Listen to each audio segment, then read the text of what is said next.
നമസ്കാരം. നിങ്ങൾക്ക് എല്ലാവർക്കും പാർട്ട് ടൈം ട്രേഡറിന്റെ ഒരു പുതിയ ഇൻഫർമേറ്റീവ് വീഡിയോയിലേക്ക് ഒരിക്കൽ കൂടി സ്വാഗതം. Indian government has plan to spend 9 lakh crore in 9 years to develop our transmission infrastructure. പിന്നെ ഇന്ത്യൻ ഗവൺമെന്റ് പ്ലാൻ ചെയ്യുന്നുണ്ട് ഒരു അപ്രോക്സിമേറ്റ് ഒരു 9 ലക്ഷം കോടി രൂപ ഇൻവെസ്റ്റ് ചെയ്ത് പവർ ട്രാൻസ്മിഷൻ ഇൻഫ്രാസ്ട്രക്ചർ അതിന് ഡെവലപ്പ് ചെയ്യാൻ വേണ്ടി ഒരു ഇന്ത്യൻ ഗവൺമെൻറ് പ്ലാൻ ചെയ്യുന്നുണ്ട്. അപ്പോൾ നമുക്കിവിടെ എക്കണോമിക്സ് ടൈംസ് ന്യൂസ് പേപ്പറിലെ ഒരു വാർത്തയും കാര്യങ്ങളൊക്കെ ഇവിടെ നമുക്ക് കാണാൻ സാധിക്കുന്നുണ്ട്. അപ്പോൾ നമുക്ക് 2023 പവർ ട്രാൻസ്മിഷൻ നെറ്റ്വർക്ക് കപ്പാസിറ്റിയാണ് ഇവിടെ കാണുന്നത്. ആ ഒരു എമൗണ്ടിൽ നിന്ന് ഇത്രയും വലിയൊരു എമൗണ്ടിലേക്ക് പവർ ട്രാൻസ്മിഷൻ നെറ്റ്വർക്ക് ഉയർത്തുക എന്നതാണ് ഈ ഒരു ലക്ഷ്യം. അതുപോലെ തന്നെ നമുക്ക് പവർ ട്രാൻസ്ഫോർമേഷൻ കപ്പാസിറ്റി 1180 ഗിഗാവാട്ടിൽ നിന്ന് 2454 സംതിങ് ഗിഗാവാട്ട്സിലേക്ക് 2032 ആകുമ്പോഴത്തേനും എത്തിക്കുക എന്നതാണ് ഈ ഒരു മിഷൻ്റെ ഉദ്ദേശം. അപ്പോൾ നമുക്ക് മുമ്പോട്ട് പോകുമ്പോഴത്തേനും നമുക്ക് കാണാൻ സാധിക്കും lastly the 9 lakh crore investment is not just a boost for expanding power industry but an urgent need for a growing India. അപ്പം ഇന്ത്യ ഡെവലപ്പ് ആകുന്നു. അപ്പം നമുക്കൊരു അർജൻറ്റായിട്ടുള്ള ഒരു ആവശ്യമാണ് ഈ ഒരു പവർ ഇൻഡസ്ട്രി. അല്ലാതെ ഒരിക്കലും ആ ഒരു പവർ ഇൻഡസ്ട്രി എക്സ്പാൻഡ് ചെയ്യുക ബൂസ്റ്റ് ചെയ്യുക എന്നുള്ളതിനേക്കാളും ഉദ്ദേശത്തിൽ അങ്ങനെ ഒരു ഉദ്ദേശമല്ലാതെ നമുക്കതൊരു അർജൻറ്റായിട്ടുള്ളൊരു കാര്യം തന്നെയാണ്. ഓക്കെ, അപ്പോൾ നമുക്ക് GDP അതുപോലെ തന്നെ പവർ ഡിമാൻഡ് നമുക്കിവിടെ കാണാൻ സാധിക്കുന്നുണ്ട്. അപ്പോൾ ഈ ബ്ലൂവിൽ കാണിക്കുന്നത് GDP ആണ്. അപ്പോൾ GDP പതുക്കെ കൂടി വരുന്നതായിട്ട് കാണാൻ സാധിക്കുന്നു ഓരോ വർഷം കഴിയുമ്പോഴത്തേനും. അപ്പം ഇനി മുമ്പോട്ട് പോകുമ്പോഴത്തേനും GDP കൂടി പോകും. അപ്പോൾ അതനുസരിച്ച് നമ്മുടെ പവർ ഡിമാൻഡും കൂടി പോകുന്ന കാണാൻ സാധിക്കുന്നുണ്ട്. കണ്ടോ പവർ ഡിമാൻഡ്. ഓക്കെ, അപ്പം നമ്മൾ എന്താണ് പറഞ്ഞു വന്നത്? അപ്പം GDP കൂടുന്നു, അപ്പോൾ പവർ ഡിമാൻഡ് കൂടുന്നു. അപ്പോൾ നമുക്ക് കൂടുതലായിട്ട് അത് ഫുൾഫിൽ ചെയ്യണമെങ്കിൽ നമുക്ക് 900 gigawatts of power generation capacity by 2032 2032 ആകുമ്പോഴത്തേനും നമുക്ക് 900 ഗിഗാവാട്ട്സ് പവർ കപ്പാസിറ്റിയിലേക്ക് കൊണ്ടുവരാനാണ് ഇന്ത്യ പ്ലാൻ ചെയ്യുന്നത്. 2023 എത്രയാണ്? 418 ഗിഗാവാട്ട്സ് കപ്പാസിറ്റിയാണ് നമുക്ക് ജനറേഷന് ഇപ്പോൾ ഉള്ള കേപ്പബിലിറ്റി. ഇനി 2032 ആകുമ്പോഴത്തേനും നമ്മൾ എയിം ചെയ്യുന്നത് 900 ഗിഗാവാട്ട്സിലേക്ക് എത്തിക്കുക എന്നതാണ്. ഓക്കെ, ഇത് മനസ്സിലായെന്ന് ഞാൻ വിചാരിക്കുന്നു. പിന്നെ നമുക്ക് electricity with rising electricity production and consumption we need more carriers to connect the producers with consumers. അപ്പോൾ നമുക്ക് പ്രൊഡക്ഷൻ, അപ്പം ഇലക്ട്രിസിറ്റി പ്രൊഡക്ഷൻ ആൻഡ് കൺസംഷൻ അതനുസരിച്ച് നമുക്ക് ഒരുപാട് കരിയേഴ്സ് വേണം. അപ്പോൾ ഇലക്ട്രിസിറ്റി ട്രാൻസ്മിഷൻസ് കമ്പനീസ് നമുക്ക് ആവശ്യമുണ്ട്. അതുപോലെ തന്നെ ഇലക്ട്രിസിറ്റി ഡിസ്ട്രിബ്യൂഷൻ ആവശ്യമുണ്ട്. ഇതൊക്കെ ആവശ്യമുണ്ട്. നമുക്ക് ഇലക്ട്രിസിറ്റി ട്രാൻസ്മിഷൻ നെറ്റ്വർക്കിൽ വരുന്ന കുറച്ച് കാര്യങ്ങളാണ്. ഒന്ന് ടവേഴ്സ്, ട്രാൻസ്ഫോമേഴ്സ്. ഇപ്പോൾ ട്രാൻസ്ഫോമേഴ്സ് ഏതൊക്കെ കമ്പനീസാണ് ഇവിടെ 1 by 1 ആയിട്ട് നമുക്ക് കാണാൻ സാധിക്കുന്നത്. കുറേ കമ്പനികളുടെ പേര് കാണാൻ സാധിക്കും. അതുപോലെ ഇലക്ട്രിസിറ്റി ടവേഴ്സിൻ്റെ കുറച്ച് കമ്പനികളുടെ പേര് നമുക്ക് 1 by 1 ആയിട്ട് കാണാൻ സാധിക്കും. അതുപോലെ തന്നെ പവർ ഇൻഡസ്ട്രി ഇൻക്രീസ് ചെയ്യുന്നതനുസരിച്ച് നമുക്ക് അലുമിനിയത്തിൻ്റെയും കോപ്പറിൻ്റെയും ആവശ്യമുണ്ട്. അപ്പോൾ ഇവിടെ നമുക്ക് ഹിൻഡൽകോ, നാൽക്കോ, ഹിന്ദുസ്ഥാൻ കോപ്പർ കുറച്ച് കമ്പനികൾ കാണാൻ സാധിക്കും. അതുപോലെ തന്നെ പവർ ട്രാൻസ്മിഷൻ നെറ്റ്വർക്കിൽ 40% ഇന്ത്യയിൽ ഓവറോൾ ഏറ്റവും മുമ്പിൽ നിൽക്കുന്ന ഒരു കമ്പനിയാണ് പവർ ഗ്രിഡ്. പവർ ഗ്രിഡിനെ നമുക്ക് ഒരിക്കലും ഒഴിവാക്കാൻ സാധിക്കത്തില്ല. നമ്മൾ ഈ ഒരു വീഡിയോയിൽ നമ്മൾ പവർ ഗ്രിഡും പവർ ട്രാൻസ്മിഷനിലും ആവശ്യമായിട്ടുള്ള കുറച്ച് കമ്പനീസാണ് നമ്മൾ ഈ ഒരു വീഡിയോയിൽ നമ്മൾ മേജറായിട്ട് പവർ ഗ്രിഡും അതിൻ്റെ പിയർ കമ്പനികളെക്കുറിച്ചുമാണ് പഠിക്കുന്നത്. അതിനുശേഷം മുമ്പോട്ട് പോകുമ്പോഴത്തേനും നമ്മൾ aluminium, copper related companies next വീഡിയോയിൽ ചെയ്യും. അതിനുശേഷം ബാക്കിയുള്ള ട്രാൻസ്ഫോമേഴ്സും ഇലക്ട്രിസിറ്റി ടവേഴ്സും ഇതെല്ലാം ലിങ്ക് ആയിട്ടുള്ള കമ്പനീസ് നമ്മൾ 1 by 1 ആയിട്ട് എടുത്ത് പഠിച്ച് മുമ്പോട്ട് പോകാൻ സാധിക്കുന്നതായിരിക്കും. നമ്മൾ പവർ ഗ്രിഡും ബാക്കി റിലേറ്റഡ് ആയിട്ടുള്ള ഫിമം കമ്പനികളും തമ്മിലൊന്ന് കമ്പാരിസൺ നടത്തി അതിനകത്ത് ഏതൊരു കമ്പനിയായിരിക്കും നമുക്ക് ഫ്യൂച്ചറിലേക്ക് നമുക്കൊരു ഇൻവെസ്റ്റ്മെൻറ്റ് പ്ലാൻ ചെയ്യാൻ പറ്റുന്നത് എന്നാണ് നോക്കാൻ പോകുന്നത്. അപ്പോൾ നമ്മളങ്ങനെ പവർ ഗ്രിഡ് എന്ന് പറഞ്ഞ കമ്പനി ഓപ്പൺ ആക്കിയിട്ടുണ്ട്. അപ്പോൾ ഏതാണ് ടിക്കർ ടേപ്പ് എന്ന് പറഞ്ഞ ആപ്ലിക്കേഷനാണ് നമ്മൾ ഓപ്പൺ ആക്കിയിരിക്കുന്നത്. അപ്പോൾ നമുക്ക് ഫണ്ടമെൻ്റൽ അനാലിസിസ് ഒക്കെ നടത്താൻ വേണ്ടി മോശമില്ലാത്തൊരു ആപ്ലിക്കേഷനാണ്. അപ്പോൾ ഇതിൻ്റെ സെക്ടർ ഏതാണ്? യൂട്ടിലിറ്റി സെക്ടറാണ്. ലാർജ് ക്യാപ്പാണ്. Moderate risk. ലാർജ് ക്യാപ്പ് ഫണ്ടാണ്. വലിയ കമ്പനിയാണ്. നമുക്ക് ഈ യൂട്ടിലിറ്റീസ് എത്രയാണ്? പവർ ട്രാൻസ്മിഷൻ ആൻഡ് ഡിസ്ട്രിബ്യൂഷൻ്റെ ആ സെക്ടറിൻ്റെ അകത്താണ് ഈ ഒരു കമ്പനി വരുന്നത്. നമ്മൾ ഡിസ്കസ് ചെയ്തിരുന്നു. അപ്പോൾ നമുക്ക് ഇതിൻ്റെ ഒരു ചാർട്ട് നോക്കുകയാണെങ്കിൽ നമുക്ക് 1 ഇയറിൽ നമുക്ക് കമ്പനി 43% റിട്ടേൺ തന്നിട്ടുണ്ട്. അപ്പം അതുപോലെ തന്നെ നമ്മൾ ഇപ്പം 5 ഇയറാണ് നമ്മൾ നോക്കുന്നതെങ്കിൽ നമുക്ക് 211% റിട്ടേൺ തന്നിട്ടുണ്ട്. അപ്പോൾ നമുക്ക് ഈ ഒരു ഹൈ ക്രിയേറ്റ് എത്രയാണ്? 366 ഹൈ ക്രിയേറ്റ് ചെയ്തിരിക്കുന്നത്. ഇപ്പോൾ കറൻറ്റ്ലി 328 നിൽക്കുന്നത്. ഓക്കെ, ചെറിയൊരു ഡിപ്പ് നമുക്കിവിടെ കാണാൻ സാധിക്കുന്നുണ്ട്. നമുക്ക് മാക്സിമം വ്യൂ നോക്കുവാണെങ്കിൽ 481% നമുക്കിവിടെ തന്നിരിക്കുന്നത്. ഓക്കെ, അപ്പോൾ ഇത്രയും കാര്യങ്ങളൊക്കെ നമുക്ക് കാണാൻ സാധിക്കുന്നുണ്ട്. ചെറിയൊരു ഡിപ്പ് ഉണ്ടെന്ന് കാണാൻ സാധിക്കുന്നുണ്ട്. ഇനി ഇതിൻ്റെ കുറച്ച് സ്കോർ ബോർഡ് ഇവർ കൊടുത്തിട്ടുണ്ട്. നമുക്ക് ഇതിൻ്റെ പെർഫോമൻസ് എത്രയാണ്? ഒരു 3.3 പെർഫോമൻസ് ആണ്. ലോ ആണ് പെർഫോമൻസ് കൊടുത്തിരിക്കുന്നത്. അപ്പം എന്താണ് ഇവിടെ കുറച്ച് റിട്ടേണും കാര്യങ്ങളും ആനുവൽസ് 5 ഇയർ 25% വെച്ചാണ് നമുക്ക് CAGR തന്നിരിക്കുന്നത്. അപ്പം എക്സ്പെക്റ്റഡ് റിട്ടേൺ 10 പോയിൻറ്റ് നമ്മൾ മുമ്പോട്ട് പോകുമ്പോഴത്തേനും 10.75% നമ്മൾ എക്സ്പെക്ട് ചെയ്യുന്നത്. അതൊക്കെ നമുക്ക് ഇവിടെ കാണാൻ സാധിക്കുന്നുണ്ട്. അപ്പം ഇനി വാലുവേഷൻ്റെ എടുത്തിട്ട് വരുവാണെങ്കിൽ നമുക്ക് കുറച്ച് വാലുവേഷനൊക്കെ നമുക്ക് കമ്പയർ ചെയ്യാം.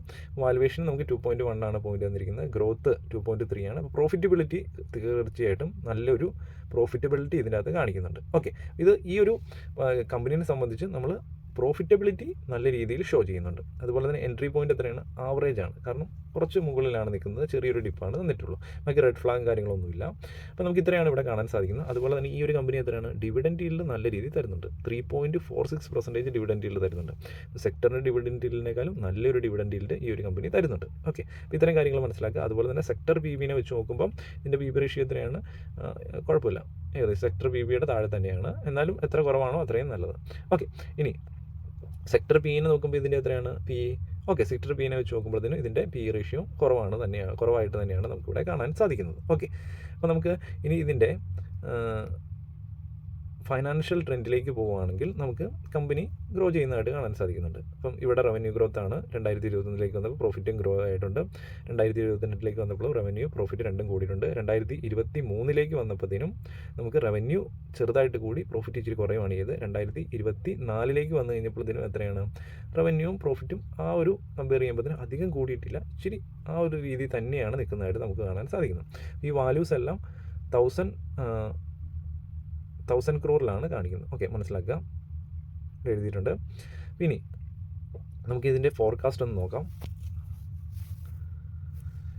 പ്രൈസ് എക്സ്പെക്റ്റ് ചെയ്യുന്നത് ഇതുവരെ പ്രൈസ് എക്സ്പെക്റ്റ് ചെയ്തതനുസരിച്ച് 43.80% CAGR തന്നിട്ടുണ്ട്. അപ്പോൾ അത്രയും മുകളിലേക്ക് പോകുന്ന നമ്മൾ എക്സ്പെക്റ്റ് ചെയ്യുന്നില്ല. അപ്പോൾ ഇച്ചിരി കൂടെ മൈനസാണ്. 10.75% ആണ് എക്സ്പെക്റ്റ് ചെയ്യുന്ന ഒരു മീഡിയം ഇത്രയൊക്കെ പോകുന്നതാണ്. ഒരു വർഷം 2025 ആകുമ്പോഴത്തേനും ഇത്രയും മൂവ് ചെയ്യുമെന്നാണ് ഒരു എക്സ്പെക്റ്റേഷൻ കിടക്കുന്നത്.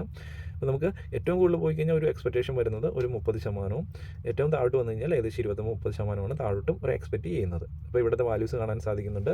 ഇപ്പോൾ കറൻലി 328 അതിൻ്റെ പ്രൈസ് നിൽക്കുന്നത്. അത് ഒരു 350-360 പോകാനുള്ള സാധാരണ ഒരു ചാൻസ് ഉണ്ട്. അതല്ല, താഴോട്ട് വരുവാണെങ്കിൽ അത് 230 വരെ പോകാം, മുകളിലേക്കാണെങ്കിൽ 426 വരെ പോകാം. ഓക്കെ, അപ്പം ഒരു 10% സംതിങ് ഒരു എക്സ്പെക്റ്റേഷനാണ് പ്രൈസിൽ നമുക്കിവിടെ കാണാൻ സാധിക്കുന്നത്. അപ്പോൾ അതുപോലെ തന്നെ നമുക്കിവിടെ എത്രയാണ്? കാരണം എന്താണ് അത് അധികം കൂടുതൽ കാണിക്കാത്തത്? കാരണം അതാണ്, നമ്മുടെ കമ്പനി നമുക്ക് റവന്യൂ ഇവിടെ കാണാൻ സാധിക്കുന്നത് എത്രയാണ്? റവന്യൂ ഏകദേശം ഈക്വൽ ആയിട്ടാണ് 2-3 വർഷമായിട്ട് പോകുന്നത്. അതുപോലെ തന്നെ ഇത് കണ്ടോ, ഇവിടെയും റവന്യൂ അധികം കൂടാനുള്ള സാധ്യതകൾ കാണിക്കുന്നില്ല, എല്ലാം മീഡിയം. അതുപോലെ തന്നെ ഹൈ അതൊക്കെ 6%, ലോ 9.09% അത്രയും വരെ റവന്യൂ കുറയാനുള്ള സാധ്യതകളും ഉണ്ട്. ഇവിടെ നമുക്ക് വലിയൊരു എക്സ്പെക്റ്റേഷൻ ഇല്ല, ഏകദേശം അതേ റവന്യൂ തന്നെയായിരിക്കും ഈ വർഷം ഉണ്ടാകാനുള്ള സാധ്യതകൾ എന്ന് തന്നെയാണ് കാണിക്കുന്നത്. ഓക്കെ, ഇനി ഏണിങ്സിലേക്ക് വരുവാണെങ്കിൽ എത്രയാണ്? ഏണിങ്സിലേക്ക് വരുവാണെങ്കിലും ചെറിയൊരു ഏണിങ്സ് അത്രേ ഉണ്ടാവുള്ളൂ. അതായത് പ്രോഫിറ്റ്, ഏണിങ്സ് പെർ ഷെയർ ആണ് ഇവിടെ കാണിക്കുന്നത്. അപ്പം ഏണിങ്സ് പെർ ഷെയർ എത്ര കൂടുന്നോ അത്രയും നല്ലതാണ് ഒരു കമ്പനീനെ സംബന്ധിച്ച്. ഇത് പ്രോഫിറ്റ് കൂടുന്നു എന്നാണ് കാണിക്കുന്നത്. ഇവിടെ എത്രയാണ്? ഇത് 12.94 രൂപ പൈസയായിരുന്നു, അതിട്ട് 18 കൂടി, പിന്നെ 16. അപ്പം ഈ ഒരു റീജിയണിൽ നമുക്ക് ഏകദേശം ഒരു 17 വരാനാണ് സാധ്യത കാണിക്കുന്നുള്ളൂ. അപ്പം അവിടെ ഏണിങ്സ് പെർ ഷെയർ കൂടുതൽ, അതായത് പ്രോഫിറ്റ് ഒത്തിരി കൂടാനുള്ള സാധ്യതകൾ ഇല്ല 2025 വരുമ്പോൾ. അതാണ് ഇവിടെയും നമുക്ക് കാണാൻ സാധിക്കുന്നത് പവർ ഗ്രിഡിനെ സംബന്ധിച്ചിടത്തോളം. ഓക്കെ, അപ്പം നല്ലൊരു ഡിവിഡൻഡുകൾ തരുന്നുണ്ട്, ഓക്കെയാണ്. ബട്ട് നമുക്ക് കാണാൻ സാധിക്കുന്നത് എന്താണ്? ഡിവിഡൻഡുകൾ തരുന്നുണ്ട്, ഓക്കെ, ബട്ട്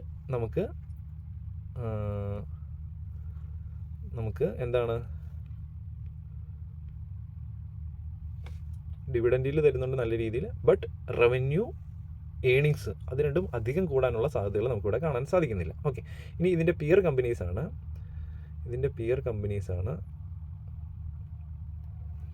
ടാറ്റ പവർ, അതുപോലെ തന്നെ നമുക്ക് വരുന്നതാണ് ടോറൻ പവർ. ഇതൊക്കെ നമുക്ക് പിയർ കമ്പനീസാണ്. അപ്പോൾ നമുക്ക് നെക്സ്റ്റ് ടാറ്റ പവറിലേക്ക് പോകാം. ഇപ്പോൾ ടാറ്റ പവർ എന്താണ്? പവർ ട്രാൻസ്മിഷൻ ആൻഡ് ഡിസ്ട്രിബ്യൂഷൻ യൂട്ടിലിറ്റീസിൽ engage power in generation of distribution trading electricity, engage mining and trading coal. Okay, അപ്പോൾ നമുക്ക് ഇതിൻ്റെ അതിൽ നമുക്ക് പോകുമ്പം നമ്മൾ ആദ്യം പറഞ്ഞ പവർ ഗ്രിഡ് എത്രയാണ്? ലാർജ് ഗ്യാപ്പാണ്. ഇതിൽ ലാർജ് ഗ്യാപ്പാണ്, അവിടെയും മോഡറേറ്റ് റിസ്ക്, ഇവിടെയും മോഡറേറ്റ് റിസ്ക്. ഓക്കെ, ഇതെല്ലാം ഓക്കെയാണ്. ഇനി നമ്മൾ ഇതിൻ്റെ 1 ഇയറിലേക്ക് പോവുകയാണെങ്കിൽ നമുക്ക് ഏകദേശം 35% റിട്ടേൺ തന്നിരിക്കുന്നത്, മറ്റേത് 29%, 43% തന്നിരിക്കുന്നത്. ഓക്കെ, അപ്പം ഇനി നമുക്ക് 5 ഇയറിലേക്ക് പോവുകയാണെങ്കിൽ നമുക്ക് 738% നല്ലൊരു റിട്ടേൺ നമുക്ക് ടാറ്റ പവർ തന്നിട്ടുണ്ട്.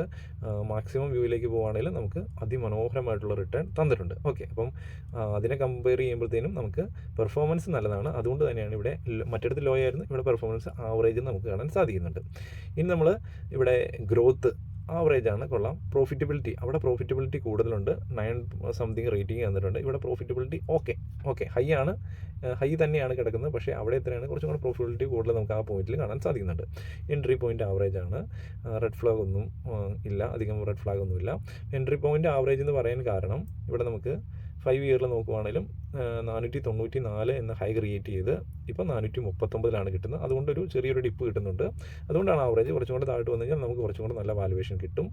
ഇവിടെ എന്താണ്, ഇവിടെ നമുക്ക് ഫോർകാസ്റ്റിലേക്ക് പോകാം. ഇപ്പോൾ വീഡിയോ ഇച്ചിരി ലെങ്ത് ആയി പോകുന്നുണ്ട്, കാര്യങ്ങൾ മനസ്സിലാക്കുക, അതിനു വേണ്ടിയാണ്. ഇവിടെ നമുക്ക് എക്സ്പെക്റ്റഡ് റിട്ടേൺ എത്രയാണ്, 9.77%, 10% ആണ് എക്സ്പെക്റ്റേറ്റ് ചെയ്യുന്നത്. അത് 32% പോകാം മുകളിലേക്ക്, അല്ലെങ്കിൽ 33% താഴോട്ടും പോകാം. ഓക്കെ, അപ്പം അത് ഇതിന് മുമ്പുള്ള CAGR വെച്ച് നോക്കുമ്പം കുറവാണ്. അതുകൊണ്ടാണ് റെഡ് അവിടെ കാണുന്നത്. ഇനി റവന്യൂവിലേക്ക് വരുമ്പോൾ എത്രയാണ്, റവന്യൂ ഓരോ വർഷവും കൃത്യമായിട്ട് കൂടി വരുന്നതായിട്ട് നമുക്ക് കാണാൻ സാധിക്കുന്നുണ്ട്. അപ്പോൾ ഈ വർഷം എത്രയാണ്, ഈ വർഷം റവന്യൂ ഒരു മിനിമം ഒരു 5% വീണ്ടും കൂടാനുള്ള സാധ്യതകൾ ഉണ്ട്. നമുക്ക് ഇപ്പം 64 എന്ന വാല്യൂവിൽ നിന്ന് 64.93 crores അകത്തുനിന്ന് നമുക്ക് ഒരു മീഡിയം ഒരു 68 ആ ഒരു റേഞ്ചിലേക്ക് 1000 crore പോകാനുള്ള സാധ്യതകൾ ഉണ്ട് 2025 ഫൈനാൻഷ്യൽ ഇയർ ക്ലോസ് ചെയ്യുമ്പോഴത്തേനും. ഓക്കെ, അപ്പോൾ അവിടെ ഒരു ചെറിയൊരു റവന്യൂ ഗ്രോത്ത് നമുക്ക് പവർ ഗ്രിഡിനെ കമ്പയർ ചെയ്യുമ്പോൾ കാണാൻ സാധിക്കുന്നുണ്ട്. ഇനി ഏർണിംഗ്സ് പെർ ഷെയറിലേക്ക് വരുവാണെങ്കിൽ, അതായത് നമ്മൾ കമ്പനി എത്ര പ്രോഫിറ്റബിൾ ആണ് എന്ന് നോക്കുവാണെങ്കിൽ, കമ്പനി പ്രോഫിറ്റബിൾ ആണ്, വീണ്ടും പ്രോഫിറ്റബിൾ ആകാനുള്ള സാധ്യതകളുണ്ട്. നമ്മൾ മീഡിയം റേഞ്ച് തന്നെ നമ്മൾ കൂടുതലായിട്ടും എടുക്കുക ഹൈനേക്കാൾ. അപ്പോൾ ഇവിടെ എത്രയാണ്, ഇവിടെ നമുക്ക് ഹൈ 49 ഹൈ ഒത്തിരി 11 നിന്ന് ഏകദേശം 50% മുകളിലാണ് ഹൈ കാണിക്കുന്നത്. അതുപോലെ എന്നാലും ഇവിടെ ഒരു 15% കാണിക്കുന്നുണ്ട്. ഓക്കെ, അത് ഏർണിംഗ്സ് പെർ ഷെയറും ഓക്കെയാണ്. ബട്ട് ഇതിന് മുമ്പുള്ളത് വെച്ച് നോക്കുമ്പോൾ കുറവാണ്. ഓക്കെ, ഇത്രയും മനസ്സിലാക്കുക. ഇനി നമുക്ക്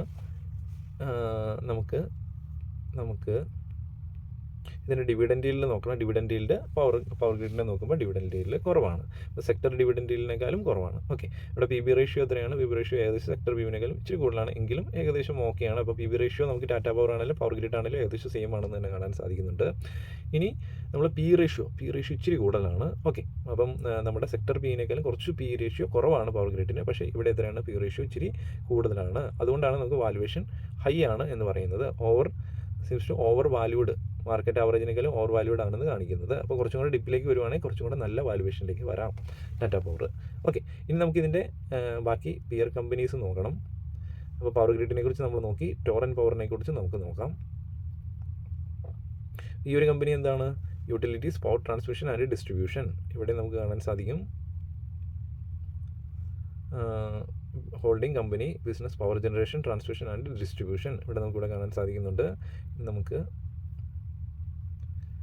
കറൻലി 1648 ട്രേഡ് ചെയ്യുന്നത്. അപ്പം ഇത് മിഡ് ക്യാപ്പ് കമ്പനിയാണ്, മറ്റേതിൽ RKG ക്യാപ്പ് കമ്പനിയാണ്, ഇത് മിഡ് ക്യാപ്പ് കമ്പനിയാണ്. ഹൈ റിസ്ക്, ഇച്ചിരി റിസ്ക് കൂടുതലാണ് മിഡ് ക്യാപ്പ് ആയതുകൊണ്ട് തന്നെ.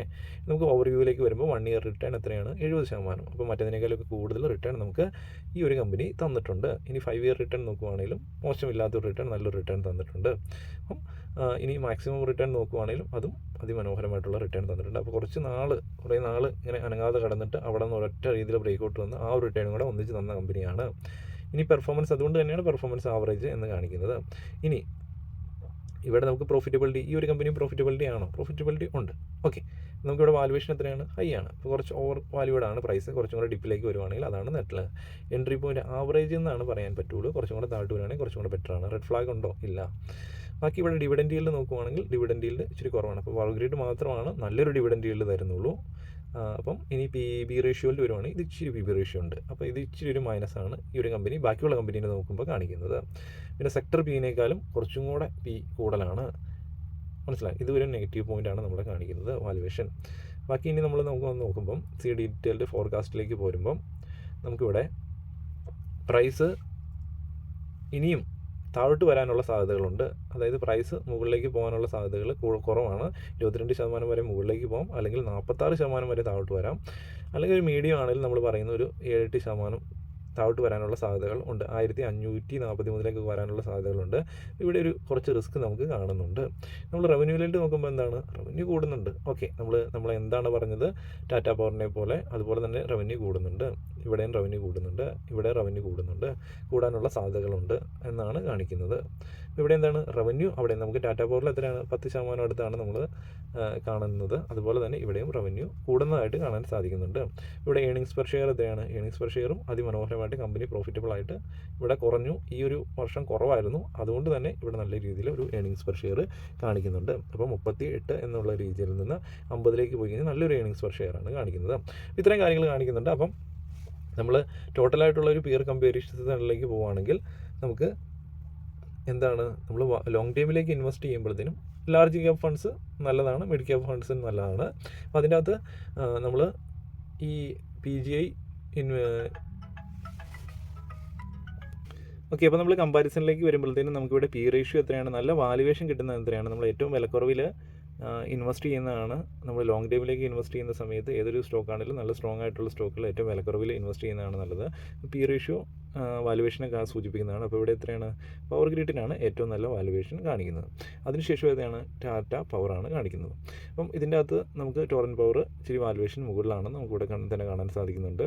ഇനി നമ്മൾ PB റേഷ്യോയിൽ വരുമ്പോഴത്തേനും നമുക്ക് PB റേഷ്യോ ഏറ്റവും കുറവുള്ളതാണെന്നല്ല. അപ്പോൾ നമുക്കിവിടെ ടാറ്റ പവറും പവർ ഗ്രിഡും തന്നെയാണ് ഇവിടെയും PB റേഷ്യോയിൽ നല്ലത്. ഇനി ഡിവിഡൻഡ് ഈൽഡിലേക്ക് പോകുമ്പോൾ പവർ ഗ്രിഡാണ് നല്ലത്, ടാറ്റ പവർ ഡിവിഡൻഡ് ഈൽഡ് ഇച്ചിരി കുറവാണ്. ഓക്കെ, അപ്പോൾ എന്താണ്, നമ്മൾ വാല്യുവേഷൻ, ഡിവിഡൻഡിൽ PB റേഷ്യോ ഇത് മൂന്നും നോക്കുമ്പോൾ പവർ ഗ്രിഡ് ഓക്കെയാണ്. അതുപോലെ തന്നെ ടാറ്റ പവർ നമുക്ക് വാല്യുവേഷൻ ഇച്ചിരി കൂടുതലാണ്, പിന്നെ ഡിവിഡൻഡിലും തരുന്നില്ല, എങ്കിലും പവർ ഗ്രിഡിനോട് തന്നെ ചേർന്ന് നിൽക്കുന്നുണ്ട്. ഇനി നമ്മൾ ഫോർകാസ്റ്റിലേക്ക് വരുമ്പോഴത്തേനും നമ്മൾ അപ്സൈഡ് നോക്കുമ്പോൾ എത്രയാണ്, നമുക്ക് പവർ ഗ്രിഡ് 10%, ടാറ്റ പവറും 10% അടുത്ത് നമ്മൾ അപ്സൈഡ് കിട്ടാനുള്ള സാധ്യതകളുണ്ട്. അപ്പം ഇവിടെ എന്താണ്, ഏണിങ്സ് പെർ ഷെയർ കമ്പനി എത്ര പ്രോഫിറ്റബിൾ ആണ് എന്ന് നോക്കുമ്പോൾ നമുക്ക് പവർ ഗ്രിഡ് ഇവിടെ മാത്രം നമുക്കൊരു മൈനസ് കാണാൻ സാധിക്കുന്നുണ്ട്. അതേസമയത്ത് ടാറ്റ പവർ എത്രയാണ്, earnings per share company revenue കൂടുന്നുണ്ട്, അതുപോലെ തന്നെ പ്രോഫിറ്റും കൂടാനുള്ള സാധ്യതകൾ ഇവിടെ കാണിക്കുന്നുണ്ട്. അപ്പോൾ ആ ഒരു കാര്യം കൂടെ നോക്കുമ്പോൾ നമുക്ക്, അതുകൊണ്ടാണ് നമുക്ക് പവർ ഗ്രിഡും നമുക്ക് ടാറ്റ പവറിൽ നമുക്ക് നല്ലൊരു ബൈ റെക്കമെൻഡേഷൻ ഇവർ തന്നിരിക്കുന്നത്. ഓക്കെ, അപ്പോൾ ഇത് എൻ്റെ റെക്കമെൻഡേഷൻ അല്ല ഒരിക്കലും, ഇത് ടിക്കർ ടൈപ്പ് എന്ന് പറഞ്ഞ ആപ്ലിക്കേഷനിലെ അനലിസ്റ്റിൻ്റെ റെക്കമെൻഡേഷനാണ് കാണിക്കുന്നത്. ഓക്കെ, ഇനി ടോറൻറ്റ് പവർ എന്താണ് ഇവിടെ ബൈ റെക്കമെൻഡേഷൻ കുറഞ്ഞു പോകാനുള്ള കാര്യം, അവിടെ അപ്സൈഡ് ഒരു കുറച്ചും കൂടെ ഇനിയും പ്രൈസ് താഴാനുള്ള സാധ്യതകളുണ്ട്. പക്ഷേ കമ്പനി പ്രോഫിറ്റബിൾ ആണ്, ബട്ട് വാല്യുവേഷനും കാര്യങ്ങളൊക്കെ ഇച്ചിരി കൂടുതലായിട്ടാണ് നിൽക്കുന്നത്, ഡിവിഡൻഡിൽ തരുന്നില്ല, PB റേഷ്യോ ഇച്ചിരി കൂടുതലാണ്. ഈ കാര്യങ്ങളൊക്കെ ടോറൻറ്റ് പവറിനെ സംബന്ധിച്ചിടത്തോളം ഒരു നെഗറ്റീവ് പോയിൻറ്റ്സ് ആണ്. അപ്പോൾ ഇത്രയാണ് ഞാൻ പവർ ട്രാൻസ്മിഷൻ ആൻഡ് ഡിസ്ട്രിബ്യൂഷൻ സെക്ടറിലെ ഭീമന്മാരായിട്ടുള്ള 3 കമ്പനികളെയാണ് ഞാൻ എടുത്ത് പരിചയപ്പെടുത്തിയിരിക്കുന്നത്. കാര്യങ്ങൾ മനസ്സിലായെന്ന് ഞാൻ വിചാരിക്കുന്നു. ഇനിയും കൂടുതലായിട്ടുള്ള ഡീറ്റെയിൽസ് ഒക്കെ നിങ്ങൾക്ക് എടുത്ത് പഠിക്കാൻ സാധിക്കുന്നതായിരിക്കും. ഇതൊരിക്കലും ഇൻവെസ്റ്റ്മെൻറ്റ് അഡ്വൈസ് അല്ല, നിങ്ങൾക്ക് ഇതിൻ്റെ അകത്ത് ചോയ്സ് വെച്ച് കമ്പനീസ് സെലക്ട് ചെയ്ത് വേണമെങ്കിൽ ഇൻവെസ്റ്റ് ചെയ്യാം. ഞാൻ ഒരിക്കലും ഒരു റെക്കമെൻഡേഷനോ അങ്ങനെയൊന്നുമല്ല പറയുന്നത്. അതുപോലെ തന്നെ നമ്മൾ പവർ ട്രാൻസ്മിഷനെ കുറിച്ച് പറഞ്ഞു. അപ്പോൾ നമുക്ക് നല്ല പവർ ട്രാൻസ്മിഷനും അതിൻ്റെ കൂടുതൽ എമൗണ്ട് വരുന്നു, സർക്കാർ സ്പെൻഡ് ചെയ്യാൻ വേണ്ടി തീരുമാനിക്കുന്നു. അപ്പോൾ പവർ ട്രാൻസ്മിഷൻ ഇനിയും അതിൻ്റെ കേപ്പബിലിറ്റി, അത് പൊട്ടൻഷ്യൽ ഇനിയും കൂടുതലായിട്ട് പവർ പ്രൊഡക്ഷൻ ആണെങ്കിലും കൺസംഷൻ ആണെങ്കിലും അതുപോലെ തന്നെ ട്രാൻസ്മിഷൻ ആണെങ്കിലും അത് ഇൻക്രീസ് ചെയ്യാൻ പോവുകയാണ് ഓരോ വർഷം കഴിയുമ്പോഴത്തേനും. അപ്പോൾ തീർച്ചയായിട്ടും ഇങ്ങനെയുള്ള കമ്പനികളിലും അതിൻ്റെ ബെനിഫിറ്റ് വരും. അതിനനുസരിച്ച് ഈ കമ്പനികളും വളരാനുള്ള സാധ്യതകൾ ഉണ്ട്. ഇതിൻ്റെ അകത്ത് ഏതായാലും ഫണ്ടമെൻ്റൽ അനാലിസിസ് നോക്കി നല്ല വാല്യുവേഷൻ കിട്ടുന്നതനുസരിച്ച് ചെറിയ ചെറിയ ഇൻവെസ്റ്റ്മെൻറ്റുകൾ നിങ്ങൾക്ക് നടത്താൻ സാധിക്കുന്നതായിരിക്കും. ഫ്യൂച്ചറിൽ നല്ലൊരു റിട്ടേൺ തരാനുള്ള സാധ്യതകൾ ഉണ്ട്. അപ്പം ലോങ് ടൈം ഇൻവെസ്റ്റ്മെൻറ്റിലേക്ക് വേണ്ടി നിങ്ങൾക്ക് ഈ ഒരു പവർ ട്രാൻസ്മിഷൻ ആൻഡ് ഡിസ്ട്രിബ്യൂഷൻ സെക്ടറിൽ നിന്ന് വലിയ ലാർജ് ക്യാപ്പ്, മിഡ് ക്യാപ്പ് കമ്പനികൾ സെലക്ട് ചെയ്ത് ഇൻവെസ്റ്റ് ചെയ്യാൻ സാധിക്കും. ഓക്കെ, ഇനി നമ്മൾ ബാക്കിയുള്ള കുറച്ച് കമ്പനീസ് ഉണ്ട്, അത് നെക്സ്റ്റ് വീഡിയോയിലും അത് കഴിഞ്ഞിട്ടുള്ള വീഡിയോസിലൊക്കെ നമ്മൾ ഡിസ്കസ് ചെയ്യുന്നതായിരിക്കും. ഓക്കെ, അല്ലെങ്കിൽ ഈ വീഡിയോ തന്നെ ഒത്തിരി ലെങ്ത് ആയി പോകാനുള്ള സാധ്യതകൾ ഉണ്ട്. ഈ വീഡിയോ നിങ്ങൾക്ക് മനസ്സിലായെന്ന് ഞാൻ വിചാരിക്കുന്നു. അപ്പം ഏകദേശം ഒരു ധാരണയിൽ എത്തിക്കാൻ വേണ്ടിയാണ് ഈ കാര്യങ്ങളൊക്കെ 1 by 1 ആയിട്ട് പറഞ്ഞു തന്നത്. കാര്യങ്ങൾ മനസ്സിലായെന്ന് ഞാൻ വിചാരിക്കുന്നു. ഉപകാരപ്രദമായെങ്കിൽ ലൈക്ക് ചെയ്യുക, ബാക്കിയുള്ളതിലും കൊണ്ട് ഷെയർ ചെയ്യാൻ നോക്കുക. Okay, thank you.